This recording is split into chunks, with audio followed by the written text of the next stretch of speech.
To all the dads held in captivity by Hamas for over 120 days, we vow to bring you home.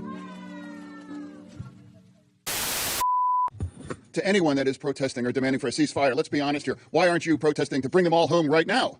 Bring all of these people back home now. You see this thing? Mm-hmm. You know what it is? Why don't you tell everybody? This says bring them home. The hostages. Adams, you're complicit in the genocide of Palestinians. I just want to know how many Palestinian children, how many killed Palestinian children will it take for you to call for a ceasefire, Eric Adams? That's all I want to know. Bring the hostages home. Per the New York Times, as talks continued in Cairo toward an Israel-Hamas ceasefire, Israeli media reported on Wednesday that Prime Minister Benjamin Netanyahu had told his negotiators not to take part. The Hostages and Missing Persons Families Forum, the main alliance of the hostages' family members, responded to the reports by protesting outside the homes of Mr. Netanyahu, Yoav Gallant, Israel's defense minister, and Benny Gantz, a member of Israel's war cabinet, on Wednesday evening. This decision amounts, in effect, to sacrificing knowingly all of the hostages' lives, the Hostages and Missing Persons Families Forum said in a statement. That's what the hostage families actually think. If alleged sexual predator Eric Adams actually bothered to learn, or actually cared about the hostages. Politicians and celebrities alike have flocked to the safe option with regard to the genocide in Gaza, condemning the October 7th attack, then complete and total radio silence from there on out, while Israel deliberately induces a famine in Gaza and carries out one of the most destructive bombing campaigns in human history. No, there aren't little pictures on their Instagram stories or other virtue signaling when Israel perpetrates a Holocaust that makes October 7th look like a border skirmish. People have rushed to the cause of the hostages. Jerry Seinfeld traveled to Israel. Celebrities adopted hostages. Jason Alexander pretended to be a little boy. This is Ochad. He's 9. In fact, he celebrated his 9th birthday days ago as a hostage of Hamas. Today, I will be his voice. Hi, I'm Ochad. I'm 9 years old. Let me ask you this. Do celebrities and politicians actually care about the hostages? Why don't they call for a ceasefire? After all, it was during the cessation of hostilities, a ceasefire, a week-long ceasefire, in November that Hamas released 110 hostages. Since then, they've rescued 3 and killed 3, at least. One option actually bears results. So then why aren't people who are championing the cause of the hostages calling for a ceasefire? Per the Times of Israel, it is believed that 130 hostages abducted by Hamas on October 7th remain in Gaza. Not all of them alive, after 105 civilians were released from captivity during a week-long truce in late November, and 4 hostages were released prior to that. The IDF has confirmed the deaths of 29 of those still held by Hamas, citing new intelligence and findings obtained by troops operating in Gaza. So the longer this goes on, without a ceasefire in place, the more hostages will die? Why don't Zionists want a ceasefire then? Why would Zionists, in effect, support keeping the hostages inside Gaza rather than negotiating to release them? The cousin of an Israeli hostage, Ofer Calderon, on Khan 11, I guess, which is the Israeli state-owned TV channel. We talk here every evening about the negotiation with the families of the captives. In the White House, these are the facts. They said yesterday there's a discussion. In Israel, they say there is no discussion. There's no offer on the table. Explain to me how you see the situation. I know you're sharp and have a good perception. They are enacting on us the Hannibal Directive. Explain. That's all. The government of Israel, the cabinet of my country, my prime minister, my defense minister, they are enacting on my family, on our citizens, on civilians taken captive from their homes, the Hannibal Directive. They continue the fighting even though it needs to be stopped. They are still enacting on the citizens of Israel the Hannibal Directive. My government is annihilating them. הפגיזו בניין סמוך לבניין שאנחנו, כל החלונות התפוצצו, הקירות התפוררו, נפלו, ובנס, חמשתנו יצאנו בפגיעות קלות. אני חושבת שמיום שני, ה-9/10, צה"ל מפגיז אותנו. כל הזמן הפגזות. לידינו. ולכי תסבירי לזוג ילדים בני 4, שמי שמפציץ אותם, זה צה"ל. זה הצבא שלהם שהיה אמור להגן עליהם שם, בבית שלהם שהפקיר אותם שם. עכשיו הוא מפגיז אותם כשהם בתוך עזה. וזה המשיך, זה לא הפסיק. וכל יום שעובר, את אומרת, טוב, זה לא יכול להיות. זה לא הגיוני. כאילו, הם יודעים, הם כבר יודעים שאני פה, הם יודעים שהילדים שלי פה. זה הנכס הכי חשוב לישראל, הילדים שלנו, זה לא יכול להיות. הם עכשיו כבר מבינים, ומחר הם יפסיקו, ויחזירו אותנו הביתה. זה לא הגיוני. ואז בדיעבד את באמת מבינה, אחרי שחזרתי, שאנחנו בכלל לא... שאנחנו לא היעד הראשון של ממשלת ישראל. שזה קודם להביס את החמאס, ואז להחזיר את החטופים. This video I'm going to show you right now on the screen is from Haaretz newspaper, the well-known newspaper in Israel, one of the most read newspapers in Israel. And this is video they have received of and put out of the tank or tanks back on October 7th, firing on residential housing in one of the kibbutzes that Hamas had entered. And this video shows pretty clearly the tanks firing on houses. And this is something that the IDF has eventually, I think it took some pressure, but eventually admitted to, that tanks did fire on residential houses. And of course, I've also shown the video of one of the tank gunners admitting that they fired on civilian structures. Now, they claim they did that because Hamas was taking hostages in there. Now, as for the reasoning behind if someone takes hostages, do you just blow up the building and kill everyone inside, including children, women, babies? I'll let you try and figure out why the hell that would be the game plan. It is called the Hannibal Directive, and Israel's had it for years now, where if someone is taking hostages, they do their best to kill the hostages and everyone around them. And now, I do not think that they were operating under the Hannibal Directive when they recently shot 3 hostages that were being released or had escaped. I think being released by Hamas. They came across them, apparently 3 of them without shirts on, waving white flags or white shirts to signal their surrender and to say that they were hostages, and the IDF shot and killed all 3 of them, is the news we've been receiving. But all of this goes to the same point that we keep coming back to, which is Israel is killing anyone and everyone in this whole situation, around the whole situation, everyone in Gaza, hostages included, an unbelievable amount of carnage. And as I've covered a lot, this is not Israel's biggest weapon that we've seen so far. Their biggest weapon, which they're hoping for, is disease. They're hoping disease and starvation and dehydration will kill more Gazans than even their bombs have so far. This idea that it's leadership in Gaza, they're the ones blocking a ceasefire. They're the ones are blocking the ability to send these hostages back. No, it's Netanyahu. He blocked another deal that was on the table just this week. This is, by the way, this analysis here is from Haaretz. This is an Israel-based newspaper. Netanyahu hoped Hamas would reject the ceasefire offer. When it didn't, he turned to sabotage. Israel's criminal defendant prime minister, more focused on saving his incompetent far-right government than saving the hostages who have spent 7 months trapped in Gaza, is doing everything he can to torpedo Israel's last and best chance at bringing the hostages home. Another example of doing that. This is from February. Israeli PM Netanyahu rejects proposed ceasefire and hostage deal. You can go back to November. Netanyahu rejected ceasefire for hostages deal in Gaza. November 9th. This is the barrier to progress. The Israeli government is the barrier to the hostages coming.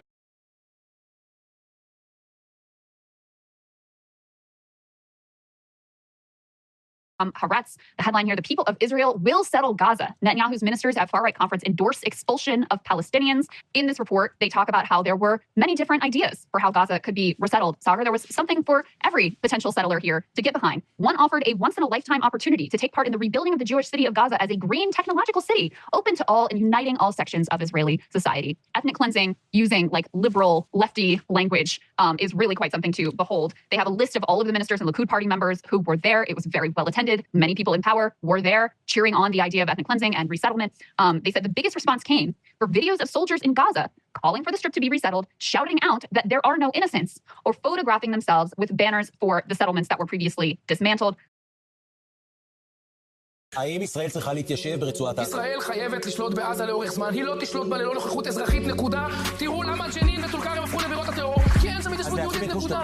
גוש קטיף זה היה באמת איוולת, כי זה היה, אתה יודע, כמה יישובים קטנטנים כלואים בתוך מרחב. צריך להקים התיישבות יהודית בשטח רצועת עזה, כדי שתהיה שם נוכחות יהודית לאורך זמן, כדי שהטרור לא יתפתח שם, כי אם אנחנו לא נהיה שם, ויהיו שם 2 מיליון נאצים שרוצים להשמיד אותנו כשהם קמים כל בוקר, אנחנו לא נהיה, נקודה. נתעורר בעוד 10 שנים או 15 שנה ל7 באוקטובר. Israeli Defense Minister Gallant wants a whole new settler city in the West Bank, to the east of the Ariel settlement. There needs to be a large and significant city developed there that allows us to shift Israel's population eastward. In other words, announcing their ethnic cleansing plans. And let me reiterate, there is no Hamas in the West Bank. You're using October 7th as a justification and a rationalization for saying we got to get rid of all the Palestinians, we got to kick them out at the very least.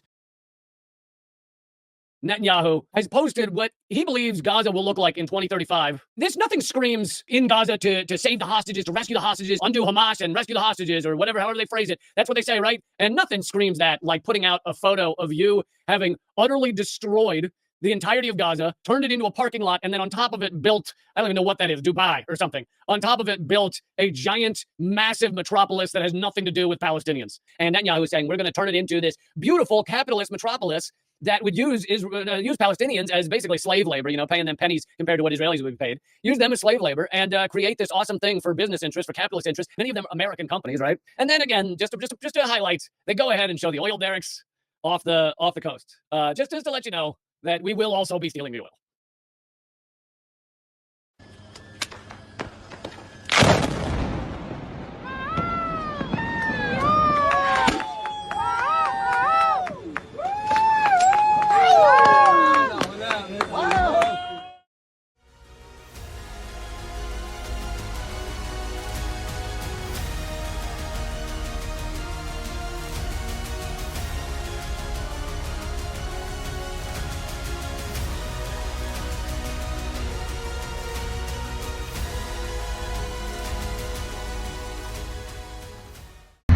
מי ששאל למה אין לימודים בעזה, אופס, נפל לנו טיל עליכם, איזה באסה, חבל.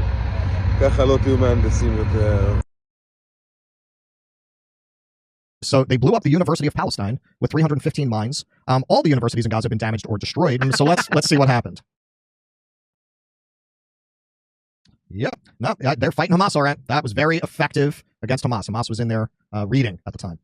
You can only mine, this is from Arnaud Bertrand, you can only mine a university like this if it's not an active fighting zone. Otherwise, you'd bomb it. Meaning destroying the university wasn't done to hunt Hamas fighters there, but instead as part of an effort to destroy Gazan civil society, presumably to prevent the eventual resumption of normal life. This is further confirmed by the fact that all universities in Gaza have now been damaged or destroyed. Yes, they are trying to make it unlivable. They are just destroying everything that these people have. Demolition of the university. I don't know if you've seen the video. It's pretty widely available. But it looks like they control demolition. It looks like what we do here in this country when we're taking down an old hotel or a stadium. And you have nothing to say? You have nothing to say about this? I mean, to do that kind of an explosion, you need to be in there.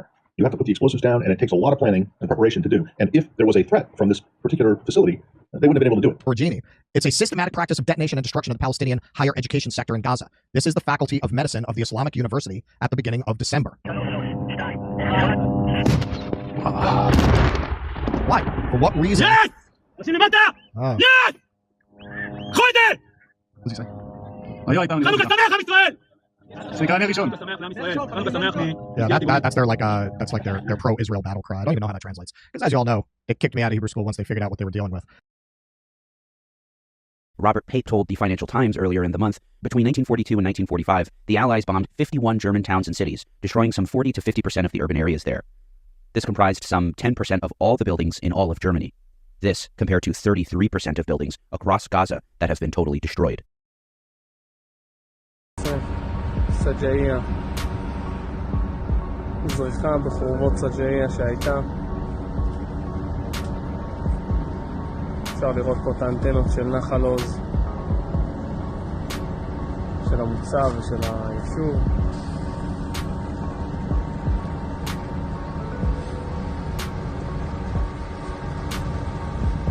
גדוד 605, חטיבה 188.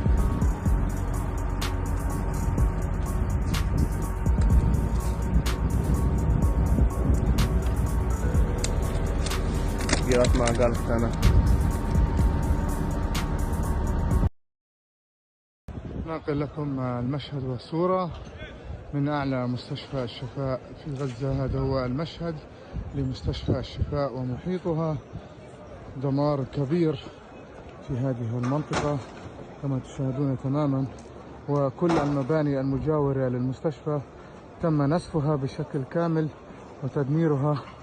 هذا هو المشهد من داخل مستشفى الشفاء الطبي ومحيطها بعد انسحاب آليات الاحتلال كما تشاهدون. هذا هو المشهد.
כפי שאתם רואים, כל ח'אן יונס פרוסה לפנינו. שאלו אותי פה בשבת, למה הקדוש ברוך הוא נתן לא גאל את ישראל מיד? למה הוא עשה את זה בשלבים של 10 מכות, ועוד מכה, ועוד גם הם יקבלו מכות. מכה, ועוד מכה, ועוד מכה, ועוד מכה, ועם ישראל רואים כמה הקדוש ברוך הוא אוהב אותנו, ואז הם יוצאים, עם ישראל יוצא ביחד כעם שדבק בקדוש ברוך הוא. אז אנחנו פה מלב ח'אן יונס מחכים מכות ולאותות שהקדוש ברוך הוא נותן, כי התהליך הזה חייב לקרות. תהליך של חידוש קשר בין עם ישראל לקדוש ברוך הוא יקרה.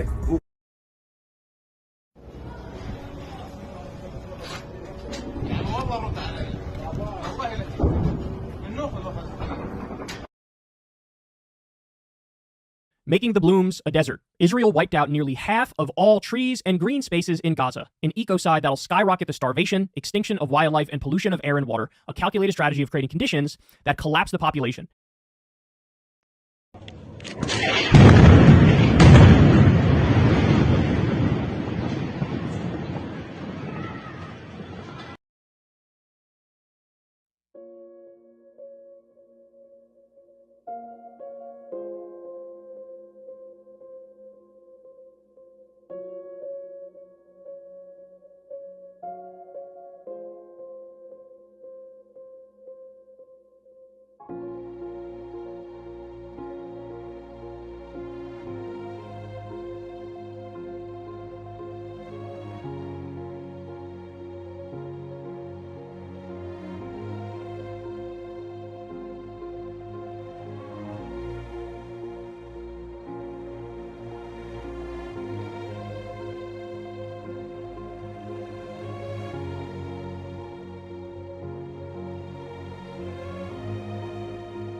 Israeli politicians are holding a conference next Sunday where they're going to unveil their vision or dream for post-war Gaza, building Israeli villages on top of it. The conference is called Conference for the Victory of Israel. Settlement brings security, returning to the Gaza Strip in northern Samaria. Now, the message here is clear. Victory for Israel means annexing Gaza. The conference is expected to be attended by thousands of people, including soldiers, rabbis, extremist settlement activists, local township leaders, and most notably, dozens of members of the Israeli parliament and government ministry heads, many of whom are already on record supporting the expulsion of Palestinians in Gaza as a goal of the war. At the conference, attendees are going to be shown detailed maps showing exactly where these Jewish-only settlements would be built and the step-by-step process through which it would happen. The cities that they dream of building apparently already have names, and hundreds of families have already signed up to be among the first inhabitants. Now, this isn't actually the first time Israel's tried to annex Gaza. Israel first created settlements in Gaza in the 70s, taking Israeli settlers into Gaza, helping them build homes on any empty piece of land they could find, and then killing any Palestinians that tried to disrupt the process. The Israeli government subsidized these settlements and turned them into highly coveted beachside properties, while Palestinians living just across the street lived in poverty under the gun of Israel's occupation forces. The Palestinians obviously weren't just going to accept this, so they fought back. And as Palestinian resistance to the settlements peaked during the Second Intifada, it became obvious that the settlements had become way too much of a burden to maintain. The settlements were illegal under international law and universally seen outside of Israel as an obstacle to any kind of peace agreement. The Israeli government was also pouring billions of dollars into defending these settlements with very little success. In 2005, Israeli Prime Minister Ariel Sharon decided to dismantle the settlements and force the settlers to leave. Now, sometimes you'll hear Zionists say that Israel can't be occupying Palestine because they willingly gave Gaza back to the Palestinians.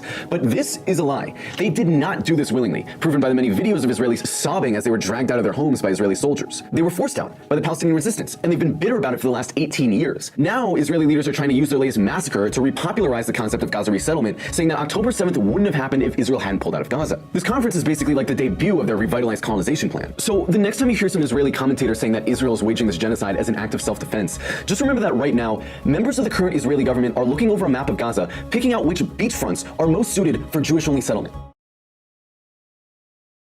Here's a woman who I assume is American. From Staten Island, right? And she's talking about her plans for Gaza. We love the Gaza Strip. We can't just take a whole strip of land and say Israelis can't live there. That doesn't make sense. This is our sovereign state. Would you live there? Of course. By the beach? Oh, for sure. Yes, my husband's also talking about building. He has a yeshiva, Talmudic Institute here, so building a branch in Gaza. We have lists already of about 500 families that are willing, on the drop of a hat, to just move into, we have North, Central, and South Gaza, and people are going to start building towns. We have names of the towns, we have where we're building them. It's already being planned, and we have people signed up. You can't leave it without Jews in the Gaza Strip. It's too big a piece of land. It's too important for us to let it become Hamas town, as we call it, full of terrorists. This is private property. You actually have to leave. Where are you from? I'm from here. Here, where do I park for this? I don't care. Get the fuck off here. This is private property. I registered. Where do I park? This is all private property. Yeah, I registered for the event. Where do I park? You can park at my house if you want. Where? At my house. Why? I registered for the property. That's your problem. Go park there. Go down the promenade. No, Go down the promenade. So who can park here only? Jews only? What is it? So this is a private synagogue. No, but I registered. I don't care what you did. Who are you from? Where are you from? I'm from here. Which property are you from? I'm from here. So I don't get it. Where do I park if I register? You can park in hell. Why should I park in hell? Because you're wearing that shit on your head. What shit is on my head?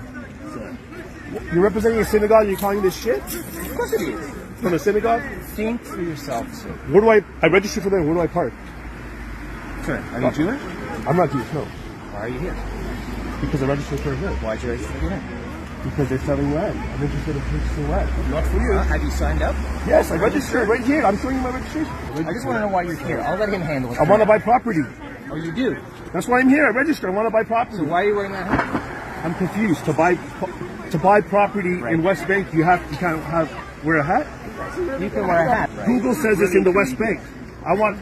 Palestine is West Bank, so I want to buy property. No, that's not right. You understand? Palestine is not in West Bank. So you have Israeli settlers invading Gaza in front of IDF soldiers. So they're already in the process of starting the building of illegal buildings in Gaza. I'll play some of this here for you. So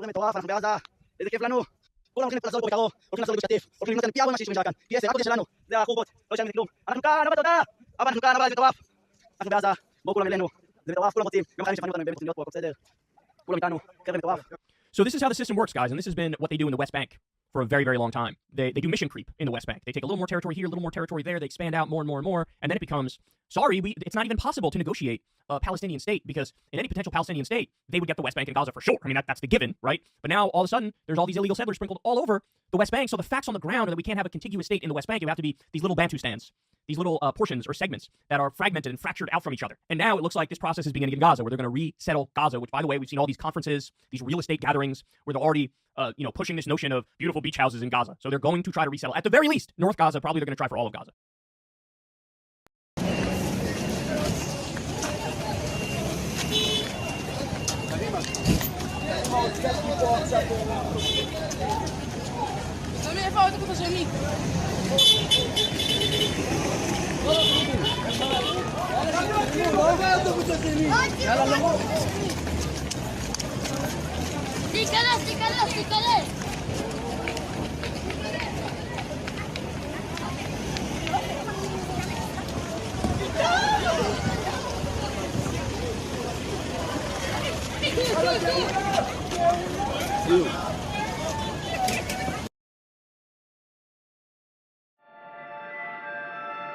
This road, near the Palestinian village of Farka in the West Bank, didn't exist a few months ago.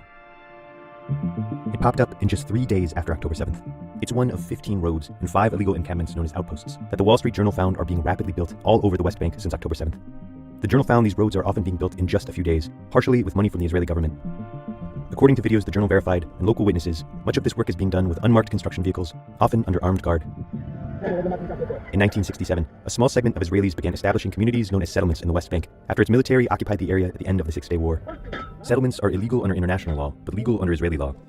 Over the years, some members of the movement began creating new small encampments known as outposts, which are illegal under both Israeli and international law. Now, researchers say, since October 7th, the pace of outpost and illegal road construction is surging. Take a look at this. This is a new outpost, a few weeks old. Take a look here on the left-hand side, you can see the roads which are being carved. New roads, new outposts. You can see them all over, but you need to know where to look for them. Israeli researcher and activist Dror Etkes has combed the West Bank tracking illegal road and outpost expansion since 2002. Roads are connecting outposts with settlements, they're connecting outposts with outposts, they're connecting outposts with agricultural area, and they are also important borders, which every Palestinian understands that he cannot cross. geographic dominance. This is exactly what these old settlements, outposts, roads are all about. This is what it's all about. Many settlers say roads are built to avoid confrontations with Palestinians, and the Israeli government says if they see illegal construction, they take action, though they declined to review the journal's findings.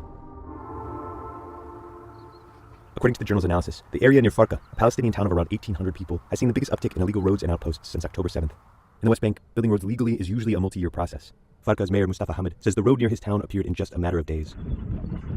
طبعا بعد 7 أكتوبر جاءنا الساعة 6 صباحا تقريبا بوجود 3 جرافات بشقوا شارع استيطاني. He says whoever is responsible for the road is using the war in Gaza as cover. هو استغلال الظروف الراهنة إنه إسرائيل بحالة طوارئ، فهم استغلوا عشان ما يتم اعتراض على هذا الشارع.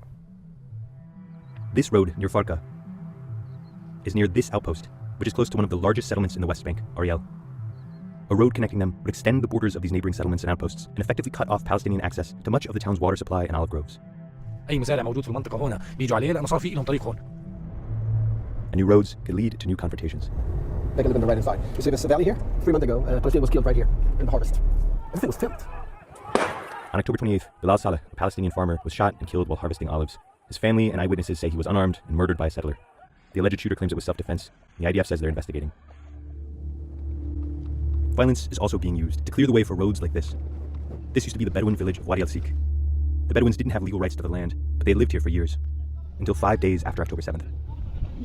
فالساعة 12:30 الظهر تفاجأنا بهجوم منسق طبعا يوم 12 أكتوبر. Footage shared with the journal by local activists shows settlers driving out the community. المستوطنين الإسرائيليين المدنيين والمستوطنين لابسين جيش تاخذوا المواشي تبعتكم وأولادكم وتطلعوا. Abu Bashar is a community leader and shepherd from Wadi al-Sik, now living on the outskirts of the village. بلشوا بطح في الشباب على الأرض وربطوا إيديهم. أخذ الهواية، أخذ التلفونات، كل شيء أخذوا منه. حكونا معكم ساعة. بعد الساعة اللي يكون أي شيء بيمشي في وادي السيناء يطلق عليه النار. The IDF said they're still investigating the incident. Over the next weeks, the village was razed. And then the road was built. Satellite images show it leads to this farming outpost. The outpost belongs to a settler leader named Naria Ben Pazi, who has received grazing permits, agricultural grants, and security funding for farming in this area from the Israeli government. We visited the Ben Pazi outpost, and we could see what appeared to be 2 small living quarters, a guard post, and a shelter for animals. We tried to speak to Ben Pazi or anyone at the outpost. למה אתה נכנס לבית, אחי? זה הבית שלנו, כן? אני נולדתי פה, נו, לך. Avichai Suisa is the leader of an organization that provides armed protection to farming outposts in the area. Part of their funding to guard these illegal outposts also comes directly from the Israeli Ministry of Agriculture. אז המדינה היא 75% מסך התקציב הכללי, יהודים מחו"ל בערך עוד 15%, ו10% זה תרומות מהארץ. For the past decade, the number of outposts he guards has been growing. על 2012-2013 אנחנו מדברים על 11 חוות, היום אנחנו ב-2024 עם 80 חוות. Suisa and many settlers like him were once considered fringe. But over the past decade, with the increasing influence of the far right, settlers have become a small but vocal part of the Israeli government. Pro-settlement politicians like Itamar Ben-Gvir, who had previously been considered extremists by the Israeli government, have become cabinet ministers. הרבה דלתות נפתחו גם מרגע המלחמה, שהמדינה בסוף גם משתמשת בשטחים האלה, כי הרבה שטחים זה עתודות קרקע, יגיע יום ויבנו עליהם בתים ושכונות. Once these farming outposts are built up, roads again become important for connecting them to established settlements. According to court documents, that's why this road was built.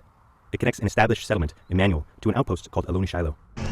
In January, thousands of Israelis, mostly settlers, gathered for a conference in Jerusalem led by Ben-Gvir and other Israeli government ministers. Their new ambition, settlements in Gaza. אם רוצים שלא יהיה עוד פעם 7 לעשירי, צריך לחזור הביתה ולשלוט על השטח.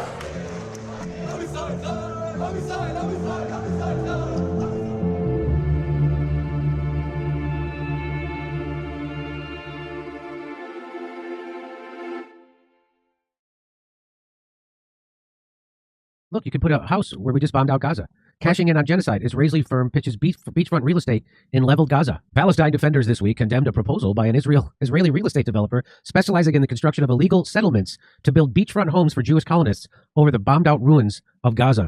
A house on the beach is not a dream, reads an advertisement published by Harry Zahav, an Israeli company notorious for building settlements in the illegally occupied West Bank. That drew international attention following last week's Practical Preparation for Gaza Settlement Conference in Tel Aviv. The ad depicts an artist's rendering of a luxury home superimposed over an actual photograph of a Gaza neighborhood destroyed by Israeli attacks, which have killed nearly 20,000 people, while displacing over 85% of the embattled strip's 2.3 million people since early October. There it is. There it is. Such plans have been compared with the Nakba ethnic cleansing of more than 750,000 Arabs by deadly violence and forced displacement from Palestine during the establishment of the modern state of Israel in 1948. An Israeli real estate firm is already cashing in on genocide, churning out blueprints to build Israeli homes in Gaza on land leveled by bombs, activist Sarah Wilkinson said Tuesday. Wow, even Osama bin Laden wasn't that great. You know, Osama bin Laden said, oh, you guys aren't civilians. You voted for George Bush because you're democracy, so I guess it's your fault, and it's okay to kill you. Yeah. And we all thought that was pretty unfair. Of course, we know now, of course it's fair, because Israel's doing it. For an election, most of the people didn't even get to vote in.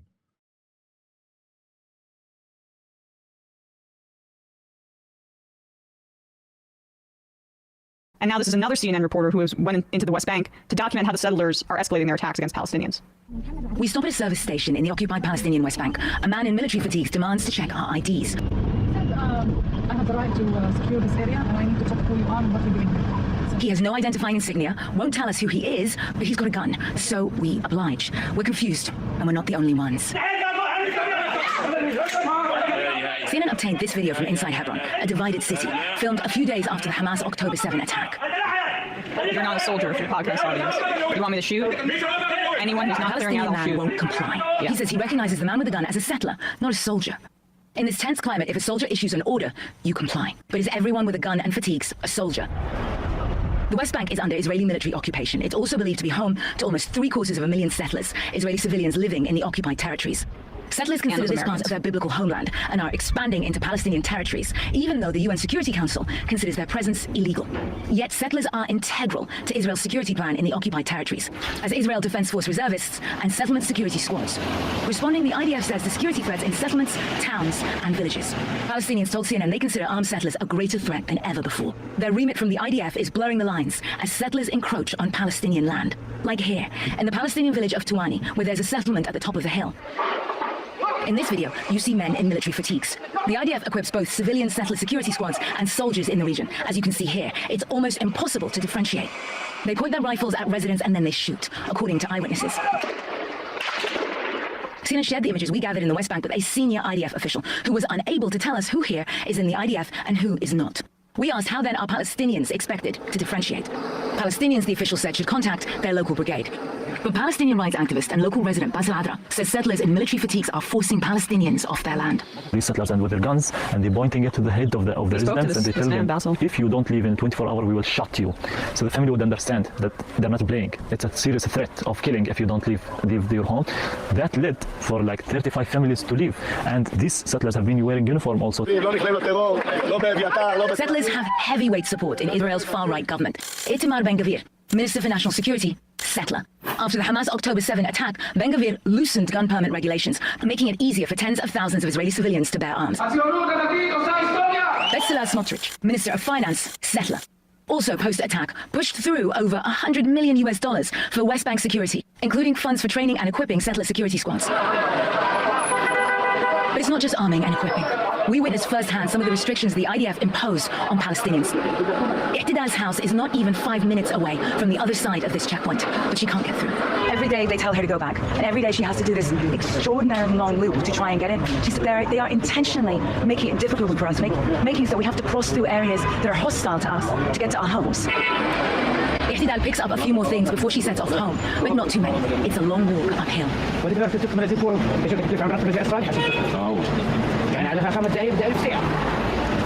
Since the 1990s, West Bank settlers don't just have their eyes set on the West Bank. Now they're turning to Gaza. And Daniela Weiss said to the New Yorker that it expands beyond the Palestinian territories, their ambitions, into other parts of the Middle East that include Lebanon. This is the ideology here. You'll be able to hear what she had to say about what the goal should be in Gaza. Gaza must be erased so that the settlers can see the sea. The situation needs to end. What we did in northern Gaza, we must do in the south of Gaza, evacuating Gaza of Arabs and building Jewish settlements in all of Gaza. Because the settlers of the Gaza Strip want to see the sea. In order to see the sea, all the homes in Gaza must be destroyed. There are no homes or Arabs left in Gaza. This is a logical and romantic demand. The settlers want to see the sea. How will they do it in the south of Gaza? The settlers will see the sea. Gaza is a Jewish city. Gaza is not a Hamas city. Gaza is one of the cities of Israel. We will simply go back there. A historical mistake has occurred. Now we correct it. And these are the folks on the ground driving this. These are the folks getting armed. As explicit policy by the Netanyahu government after October 7th in the West Bank, we'll hand out guns to you to go and kill summarily just random Palestinians and take their homes.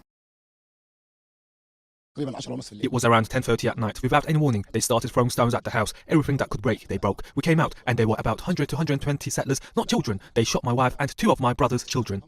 The family have lived there since the 70s, but now are prisoners in their own home, held hostages by Israelis who live at a nearby Beit El settlement. Since October 2023 till today, there have been 745 settler attacks. Settlers shot dead 22 young Palestinian men, including 10 shot dead only since the 7th of October. Since the launch of the operation of Al-Aqsa flood, Israeli government ministers have actively encouraged settlers to attack Palestinians and their property in the occupied West Bank. Some say settlers have become a kind of shadow military, implementing political decisions on the ground. The settlers are no longer carrying out random attacks here and there. They have begun to take the initiative to impose facts on the ground that the occupying state later solidifies and makes them unchangeable realities on the ground.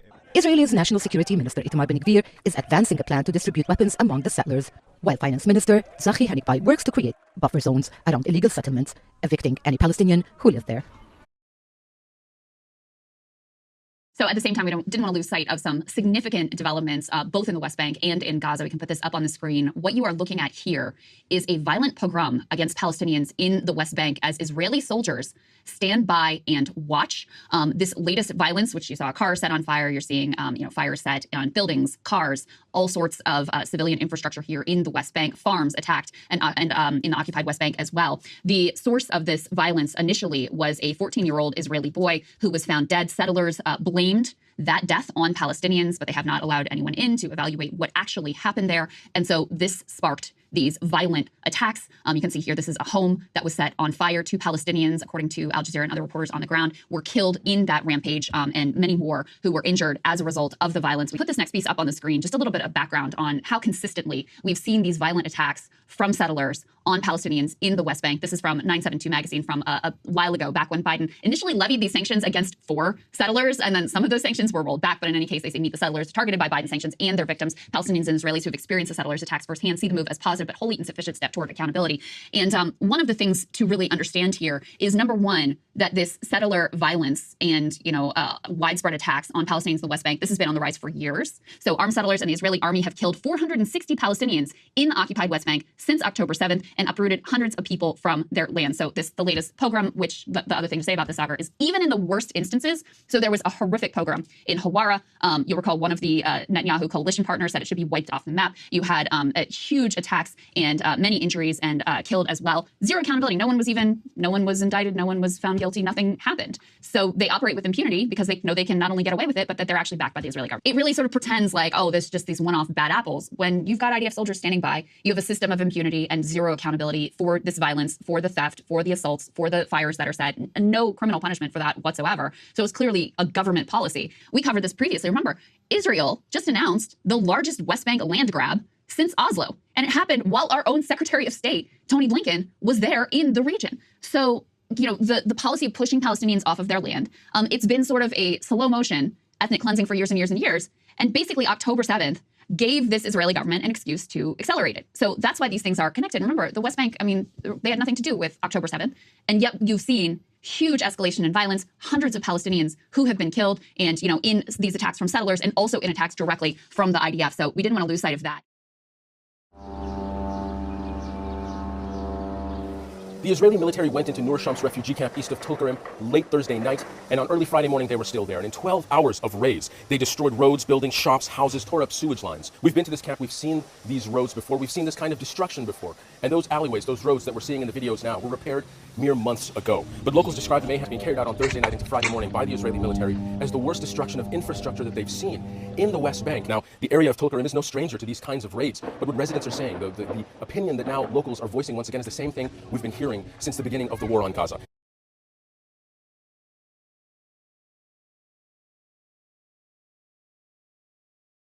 Israel officials said in talks with the Congo, so they're trying to get the Congo to take Palestinians. Well, they have a previous relationship from deporting Africans. That they do. From Rwanda. Really? Yes. In fact, the thing of, I can't remember how long ago it was, but Israel deported all these people back to Rwanda, and then other countries were trying to do the same thing because Israel did it. No They're kidding. a real trendsetter in stuff like that. The Times of Israel. This isn't the Jimmy Dore Show report. This is the Times of Israel Hebrew sister site. Z-Man Yisrael reports that Israeli officials have held clandestine talks with the African nation of the Congo and several others for the potential acceptance of Gaza immigrants. Congo will be willing to take in migrants, and are in talks with others. A senior source in the Security Cabinet, Yerushalmi, quotes Intelligence Minister Gila Gamliel saying at the Knesset yesterday, quote, "At the end of the war, Hamas rule will collapse. There are no municipal authorities. The civilian population will be entirely dependent on humanitarian aid. There will be no work, and 60% of Gaza's agricultural land will become a security buffer zones." What does that mean? They'll have raves on it? In Netanyahu's insane, genocidal, psychopathic mind, this is the way to finish the ethnic cleansing. They've been pushing this idea since 2015. But also, let's just start off by saying it's ridiculous on its face, right, this pier, because if you really wanted aid to immediately get to the people of Gaza who are desperate, who are starving, who are dying of starvation and dying of unclean water and dying of having no medical system that has been bombed to hell, if you really wanted to get aid to them, you open the gates. You open the gates. In Egypt, you open the gates. There's 5 or 6 other crossings where Israel could open the gates and aid could get in. There are 1,000 trucks waiting to get in. You let them in and you stop firing at people trying to get food and trying to get aid. Okay? That's what you do. End of story. And the U.S. could force Israel to do that immediately. Instead, they've got this ridiculous, we're going to send a ship from the U.S. and build a pier, and then there's other trucks that are going to come in that Israel's going to let in to build a pier so that we can then have ships come and bring aid. It's 1,000 times harder than what would be just giving them aid. The Jerusalem Post said the maritime corridor plan was Prime Minister Netanyahu's idea, citing an unnamed senior diplomatic source. Netanyahu had reportedly first proposed the plan to Biden in October. Way before the famine, way before people were starving to death in Gaza. Yes, they were already bombing them to death in Gaza, but they weren't starving yet. So meaning Netanyahu had this plan up his sleeve. He was ready for this port pier idea. And I'm going to get to why in a second. And Netanyahu pressed the issue again with the U.S. president in January. So this is a Netanyahu idea, which means a lot. Like, if this is coming from Netanyahu, if this is coming from that lunatic, messianic, right-wing cabal that runs Israel, then why? Why does Israel want it so bad? Analysts have speculated that this could be a ploy to eliminate Egypt as an outlet between the Gaza Strip and the rest of the world and sever the coastal enclave's reliance on Egypt economically and politically by way of Egyptian-controlled Rafah crossing, the sole point of exit and entry for most people in Gaza. This allows allows Israel a way to ethnically cleanse the entirety of Gaza, push over 2 million people out of Gaza without using Egypt and without using Israel. Now, they also are fine with killing as many as possible. So they don't just kill them with bombs. They're killing them with disease. They're killing them with the fact that so many of the wounded will likely die. They're killing them with famine, etc. So it's going to be under 2 million soon that are left alive. 1 in 75 have already been murdered. This is actually, the final solution for Israel is to push the remaining Palestinians alive out on this port so that they can get on ships to whatever country would take them. And that is the definition of ethnic cleansing, right? That's not okay. We shouldn't celebrate this and go, yay, ethnic cleansing. This is horrific. But this is Israel's solution to ethnically cleanse the whole area. And to me, this just fits perfectly. The motivation, why now? Why has Netanyahu wanted this from day one? It fits it ticks off all of the boxes. Abdel Bari Atwan, a Gaza-born, world-renowned Palestinian journalist, invoked the U.S.-facilitated evacuation of thousands of Palestinian guerrilla fighters of the PLO from Beirut in 1982 as an insight into what these plans could possibly suggest. The U.S. facilitated evacuation in 1982, similarly, by water, and the Palestinian fighters were, here's the key, transferred by U.S. ships off Beirut to Cyprus, but Cyprus was not going to allow them to stay, and then eventually to Tunisia that allowed them to stay. That, I believe, is Israel's plan. But again, that is ethnic cleansing. It is a war crime. It is horrific. It is not like a yay moment, but I think that is Israel's plan. Atwan indicated that the maritime corridor would create a pathway for the forcible evacuation of Palestinians by sea. Minister Netanyahu announced that this port that's being built in Gaza, with the rubble of the homes destroyed in the bombing, including the skulls and the bones of the people destroyed with the houses and lying unburied under the rubble, that according to Netanyahu, this port is being built for the deportation of millions of Palestinians from the territory, an act of ethnic cleansing of the foulest kind. We would have expected a statement from the Foreign Secretary. They also want to get the gas that Gaza possesses. Remember, there's something called the Leviathan, which is a gas field. It's a basin, rather, in the Mediterranean Sea. And where in the Mediterranean Sea? It's on the Levantine coast. So that means it's off the coast of Syria. So, of course, the Israelis have worked very hard to make sure that no one else can touch this gas because they want to steal it. Just like they steal, like they have already stolen parts of Palestine and parts of Syria and parts of Lebanon. Why not steal the gas as well in the sea, right? So there's enormous potential, in this basin. And to make sure no one else can touch it, the Israelis went and they bombarded and made sure none of the ports work, right? The Beirut port mysteriously exploded. No one knows why, but let's blame Hezbollah as usual. Then the Latakia port in Syria bombed, doesn't work because of the war and the sanctions on top of that, which Israel is a part of. And then the only port that's left now is Haifa. Oh, and Gaza, but who's occupying Gaza? The Israelis, so same thing. But it doesn't work. You can't take over the gas when you have Hamas and you have people living in Gaza. They'll resist, right? Which is normal. So now we begin the project of ethnic cleansing. We try to push the Palestinians out like a tube of toothpaste into Egypt, all over the world. Doesn't matter. Kill them. Doesn't matter. Just get the territory. So now the Americans are coming in thinking they're very smart. Oh yeah, they're going to deliver aid by sea. Really? Well, why not just make the Israelis let the trucks in? The trucks are already there. No. We'll deliver it by sea, right? Which takes, a couple of days. And of course, there's a famine already, and there's not even anywhere near enough to feed people for one day, never mind sustain them. This is all a cover. This is laying the ground. It's basically preparing the takeover of Gaza and its gas basin and the preparation for this trade route as well. Last month, the Israeli foreign minister, Katz, goes to the EU, right? He goes to meet with the foreign ministers of the EU. He sits down with them, and do you know what he does? Instead of talking about a peace deal with Hamas, which is the whole point of the meeting, he sits down and he shows them a video of an island that he wants to build. Guess where? In Gaza. Here, this is what it looks like.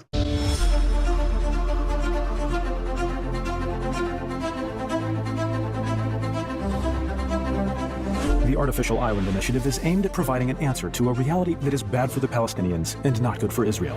Today, Israel continues to be perceived as being responsible for the Gaza Strip and is, to a large extent, the only lifeline to it, even though it withdrew from the Strip over a decade ago. Construction of an artificial island with a port and civilian infrastructure installations off the coast of Gaza will provide the Palestinians a humanitarian, economic, and transportation gateway to the world.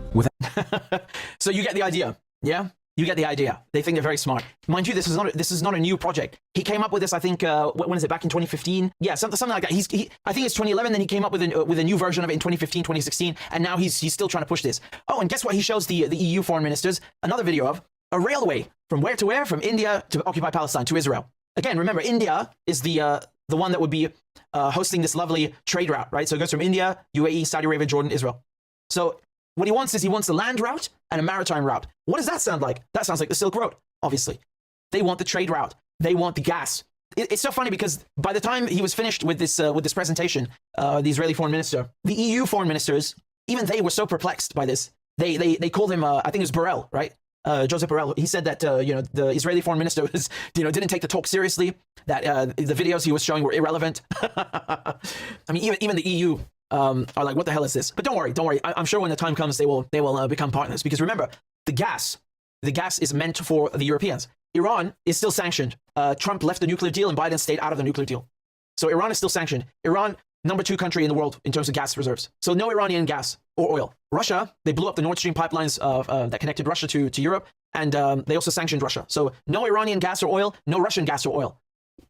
Who's got gas and oil left that can reach Europe? The Arabs, the Middle East. And so the Israelis are now taking this by force because they signed a gas deal with the EU and with Ursula. You remember this was during the Ukraine war. And she said that they're gas partners now. Well, it's time to deliver, isn't it? And so the Israelis are desperate and they need to deliver on their gas promises. But you have to understand why they're doing this aid pier. Don't forget the Israelis also want to build a rival to the Suez Canal called the Ben Gurion Canal. This is a plan that they hatched together with the Americans back in the 1960s. And we only found out later in the 1990s through classified documents.